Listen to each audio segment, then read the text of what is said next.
Welcome to Transcendent. I'm Joe and I'm the dad. And I'm Raya, and I'm the daughter. Wow, you talk about haze, huh? I don't know if you've had it where you are, but throughout the country, we are having a haze Canada's been sending to us, and I think it's going to go all summer. So you got to have to breathe easy for a while.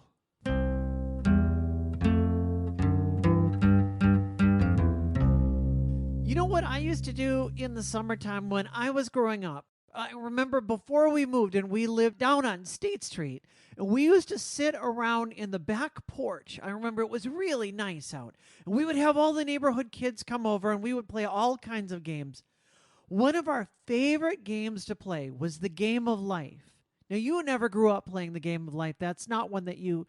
No, but I remember you guys playing Oh, it, and I we remember it loved was a really popular game that at game. the time.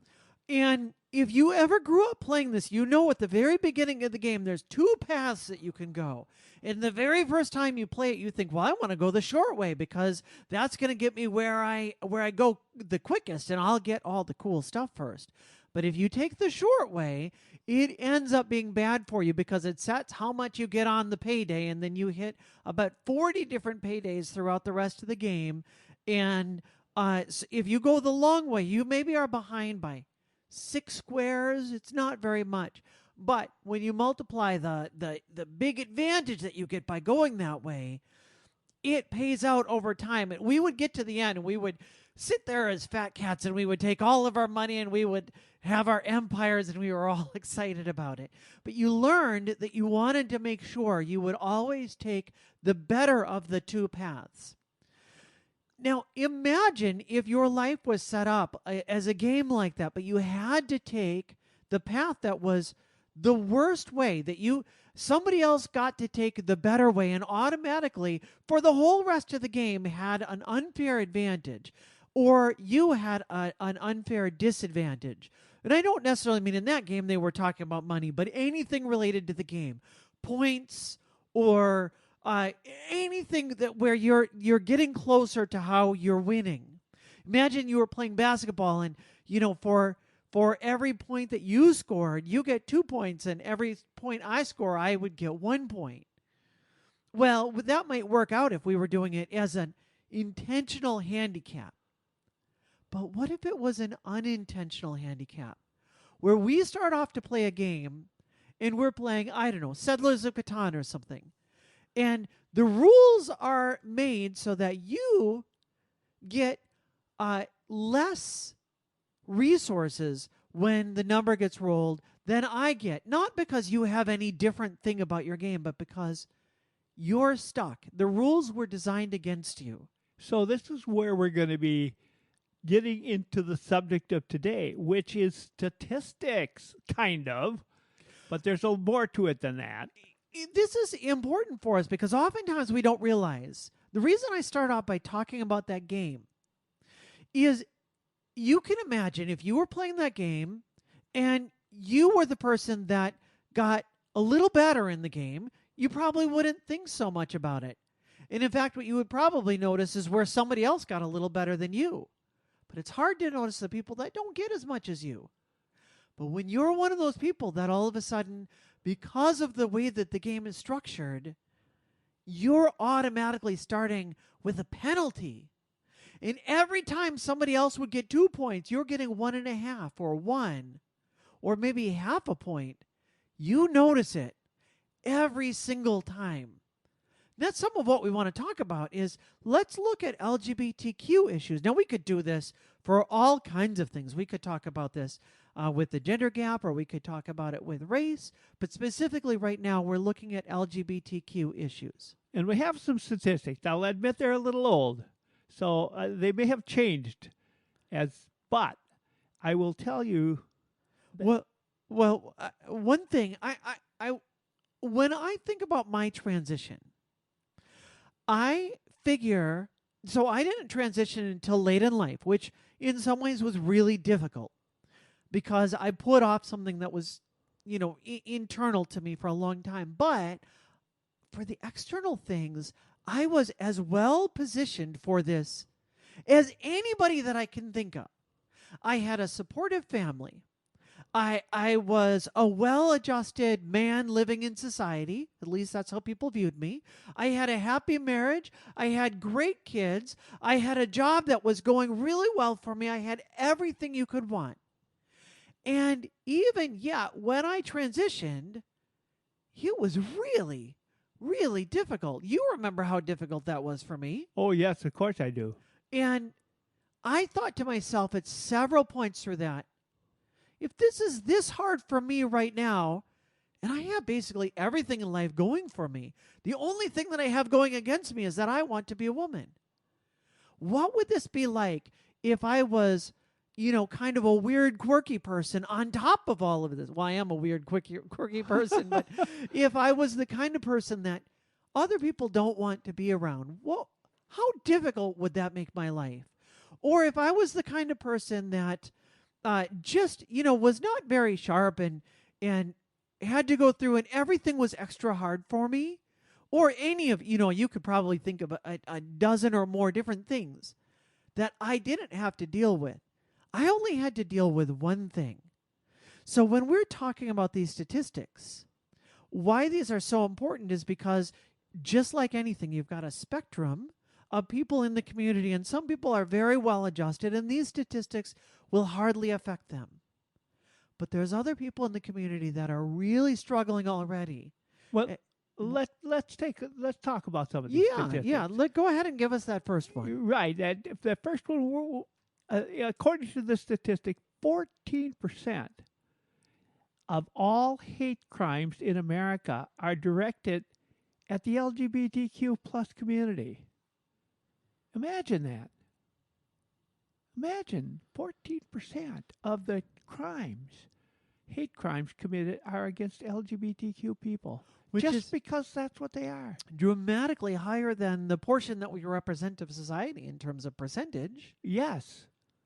Yeah, that's... The only reason is somebody looks at me, or somebody looks at a gay couple, or somebody looks at a person that is wearing rainbow colors and says, "You're different than me." Mm-hmm. You're different than me. You're not supposed to be part of this. That's what they're saying. Yes. Well, you need to be eliminated. That's tough. And that sense of, you don't belong here. Well, I belong here as much as anybody. Mm-hmm. Just because I'm not like you. That's really not fair. And the second part of that, sadly, 1 in 4 Americans is still opposed to protection for LGBTQ plus rights for individuals in our community. Because these statistics are a little old, this might be a little bit different now, but I'm not sure that much. It is. I think there are a lot of people that still, if you don't know somebody, if you don't have anybody that's close to you, it's hard to really get inside of why this matters. And it's easy to hate somebody that you don't know. Yeah, that's exactly right. If they get a chance to know you, they'll think differently. And that is really true. And that's true of anybody.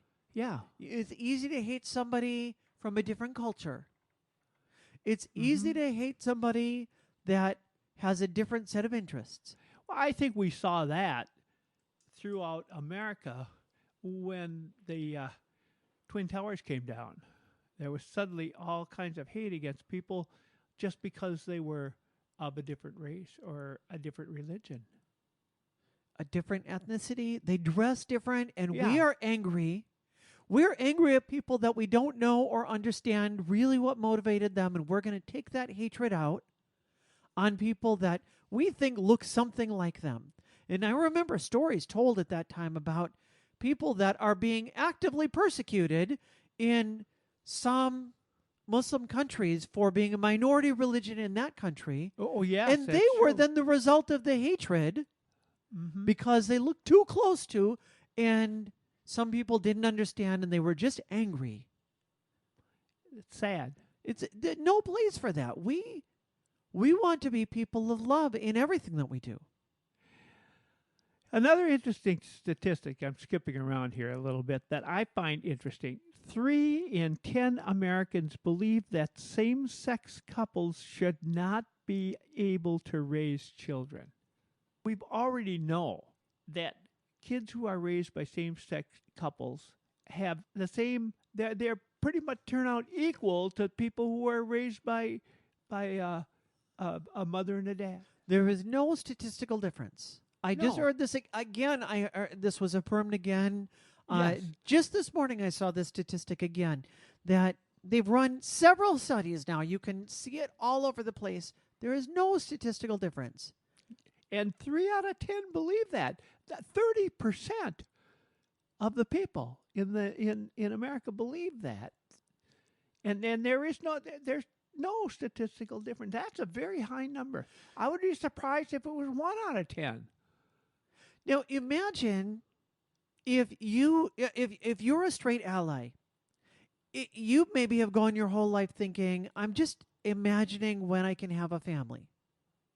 And in fact, a lot of people grow up playing house and imagining what is it going to be like. Sure. And you've got all of your, how many figures did I have growing up? Those little people, and the little people, you have their little family there, and everything is about family. But you tell somebody, no, you are part of the LGBTQ plus community. Sorry, you can't have a part of that. You can't have that dream that I get to have just because I don't think that you should.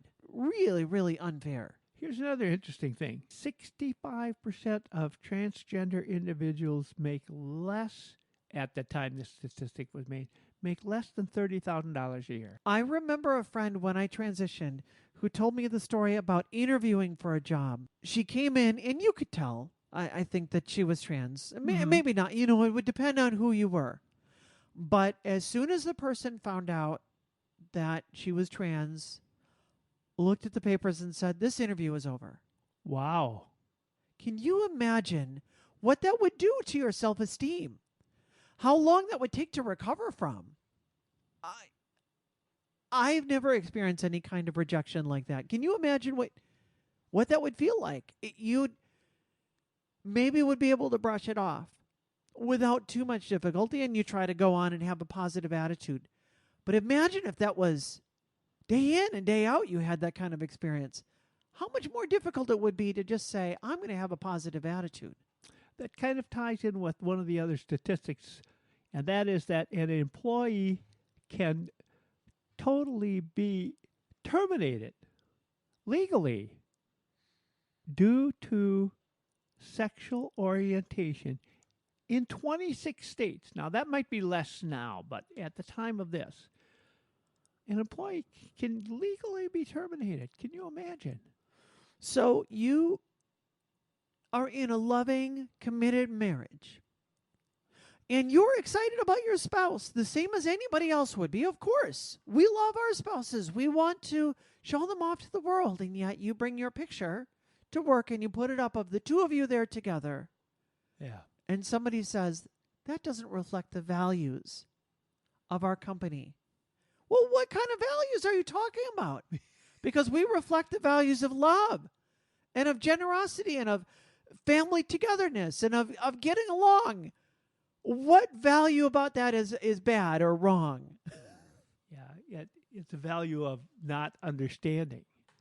It is the value of not understanding. And that's where we need to be talking about these issues. That's why it's so important for you as an ally listening right now. That's why we need you, and that's why we're talking about this. Because as you understand how difficult things are, then when you have an opportunity to be able to speak up, then you can do that. And Dad, you've spoken up, I know, at times. Yes, I have. But you didn't used to before you No. knew someone. Right. That's And- true. And I didn't used to either. That's why we're talking about these. Yep. Go ahead and give us the next one. Well, it says here more than 60% of the population believes that if you identify as LGBTQ, that's a personal choice and not a biological factor. That was a big one for you. Yeah, I used to think it was a personal choice. I used to think that, but when I I certainly understand now much differently. But looking at this, I was really surprised at this statistic too. But the good news is the younger the people are, the more likely they are to be accepting and understanding. Things are definitely changing. Oh, and that is absolutely. a very good thing. Yep, Very good thing. yep. And they're changing fairly rapidly. I think if we would have had pulled this statistic out from 50 years ago, it'd be surprisingly different. Very much. Yeah. So there is some positive here as well because we're going in the right direction. So, what about what's happening now that might be affecting this? Why is it going in the right direction? What's happening? Is it because the universe that we're speaking about is speaking out, the LGBTQ community? Is it because they're speaking out?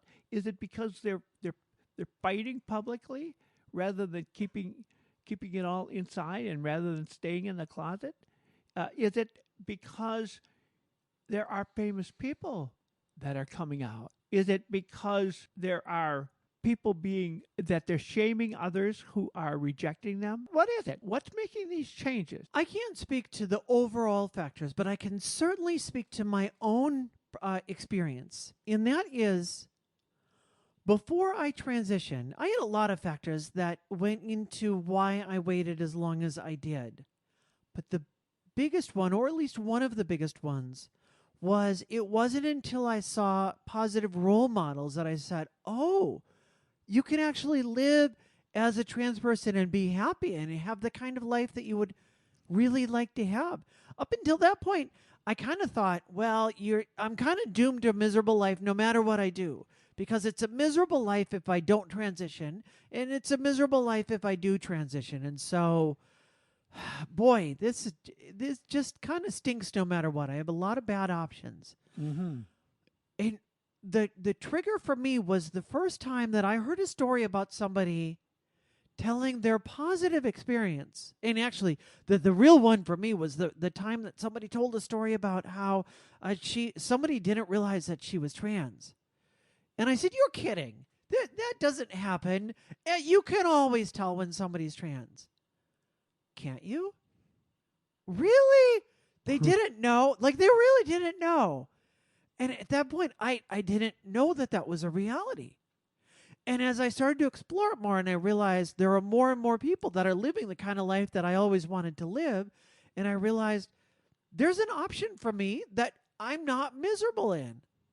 I would like that option where I'm not miserable. I think there's a snowball effect. So the more people are out, the more other people that need that can look at the model and say, you're living the kind of life that I would like to live. The more well-adjusted gay couples we see, the more gay people come out. The more well-adjusted lesbian couples we see, the more lesbians come out. The more we see bisexual people saying, look, I don't have to choose to be either straight or gay. I get to be who I am. And we see, wow, they're well-adjusted and they're doing well. The more bisexual people feel comfortable coming out. And the more transgender people see transgender role models, we say, there's the life that I've always wanted to live. Do you think does it matter if you begin to, yet you're considering coming out, if you begin to associate with that community, does it make a difference or does it not make a difference?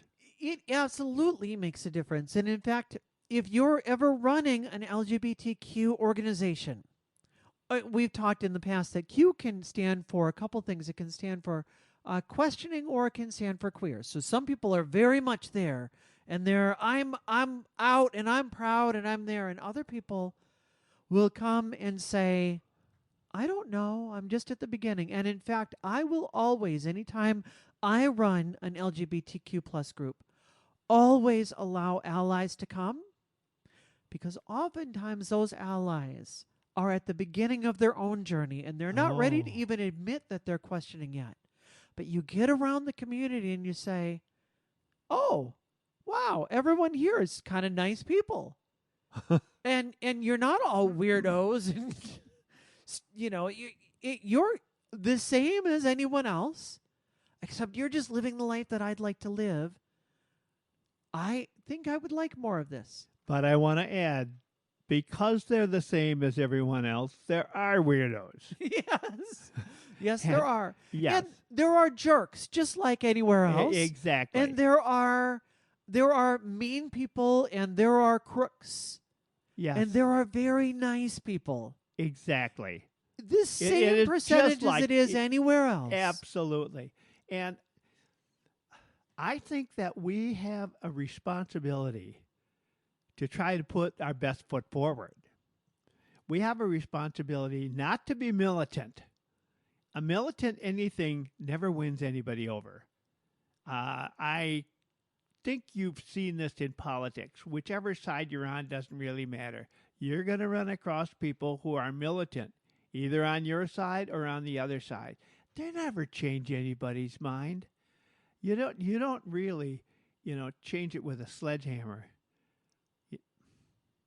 It just doesn't work that way. You think through just the civil rights movement on its own. Yeah. There were a lot of people that said during the civil rights movement, we need to do this with violence. And then, of course, you had Martin Luther King Jr. that said, no, we're going to do this by the way of nonviolence. Yeah. And that was ultimately what won people over, wasn't it? Absolutely. Now, I did see a statistic somewhere where somebody actually went and looked at the number of people that will change, or the degree of success for a movement, and it was they put statistics to it. It's like 4 times more effective when you go with a good attitude. Now, sometimes people in our community will say, yeah, but you don't expect me to have a good attitude if I've had a whole week of people judging me and mistrusting me and me being really mean to me. What I need from you in that moment, more than anything else, is love and acceptance. So I don't want to put this back onto our community and say, you better have a good attitude. We do our best to try and strive to have a good attitude. Yes. And the more we can. But this is why we need everyone to be allies, because you're not hurt in the same way that we're hurt. And you can come alongside us when we're limping along emotionally, and you can say, I'm going to hold you up. And I'm going to help be that person that helps convince these other people, because we say, look, we're all people together, the same as anyone else. We ought to have a podcast about that. I think that would be a good idea. We hope that you have enjoyed this podcast and everything. We certainly love having you start your week off with us. We hope that we are a voice of positivity for you. We'd love to hear what you have to say. Dad, where can they let us know? Well, they can let us know at transdescended@gmail.com. I got it right, didn't I? I always like to put it on you because you have a tendency to forget the Gmail part of it. That's right. Yeah. Well, that's because of my age. And we do love to hear from you. We got several different letters this week about people that have been listening to the podcast and how much it's been impacting them. We're grateful for every one of your emails. That means so much to us. And we also answer them too, by the way. Thank you for listening. We would love to have you subscribe. Now, one person said, how do I subscribe? If you have an iPhone. On my iPhone, there is an app, and it says podcasts. And it's purple. It looks like a kind of a target with an exclamation point in the middle. And I think you can search on your iPhone for podcasts. Podcast. Yeah, there's a there is. It comes right on your iPhone. Podcast. Then when you go to podcast, and then you just put in. It'll have a little magnifying glass down on the bottom corner, and you hit that puppy, and you type in Transcendent, and it'll come up, and you could put subscribe. And when you hit subscribe, it will always come up. Every week, a new one will come up on Monday morning. And you'll be able to get to that one or any of the previous ones. So we're grateful when you take the time to do that. Plus, it keeps you informed of what we have coming up. And you help us. When you say subscribe, it raises us up in the search engine, and that helps us to get the word out to more people. We're very grateful to have you listening every week. Thank you for starting your week off with us, and have a terrific week.